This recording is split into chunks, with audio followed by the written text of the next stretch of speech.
याद करो उस माँ को, कितना लाड़ और प्यार लुटाया होगा माँ ने।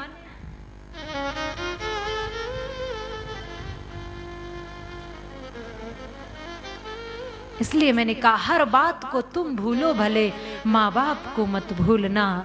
एहसान इनके लाखों हैं, उपकार इनके लाखों हैं, इस बात को मत भूलना। क्योंकि तुम माता पिता के लिए कुछ करते हो तो उंगलियों पे गिना देते हो, मैंने ये सेवा की, मैंने ये सत्कार किया, मैं दवाई लाया, मैं वस्त्र लाया, मैंने भोजन दिया, मैंने सम्मान दिया, मैंने स्थान दिया।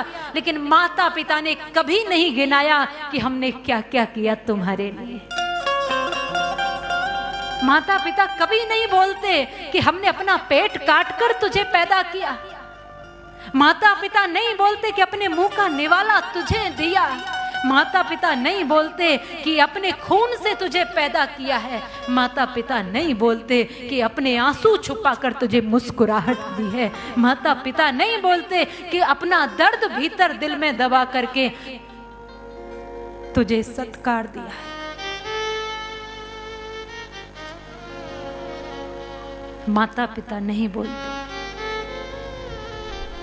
पर हम बोलते हैं।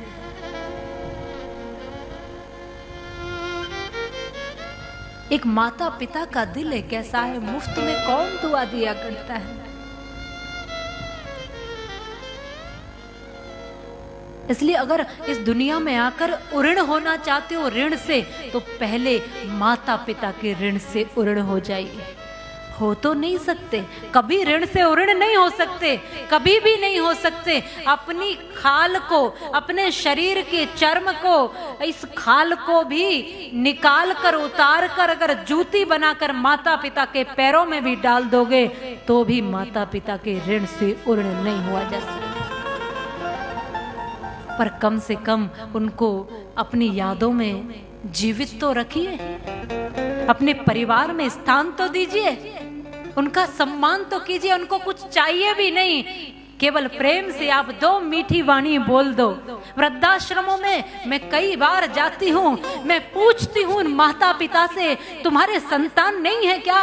वो कहते हैं एक नहीं चार चार बेटे हैं, और कोई सामान्य नहीं है, बड़े बड़े अधिकारी हैं, पर उनके पास हमारे लिए जगह कहाँ है। उनके घर में 10 नौकर रह सकते हैं, पर 2 बूढ़े माँ बाप नहीं रह सकते हैं। किसने बनाया तुम्हें अधिकारी? किसने बनाया तुम्हें ये व्यक्तित्व? किसने तुम्हें जीवन दिया? इसलिए हर बात को भूल जाओ, माता पिता को तो याद रखो। और जो अपनी मातृ और पितृ भक्ति से, भक्ति यहाँ से शुरू होती है, यहाँ से शुरू होती है भक्ति। जो माता पिता का सम्मान नहीं कर सकता वो भगवान का कभी सम्मान नहीं कर सकता, वो भगवान को कभी प्राप्त नहीं कर सकता। फिर चाहे हरिद्वार चले जाओ, काशी चले जाओ, वृंदावन चले जाओ, फिर चाहे बड़े तीर्थों में चले जाओ, भक्ति की धारा यहाँ से, इनके चरणों से निकल कर बहती है।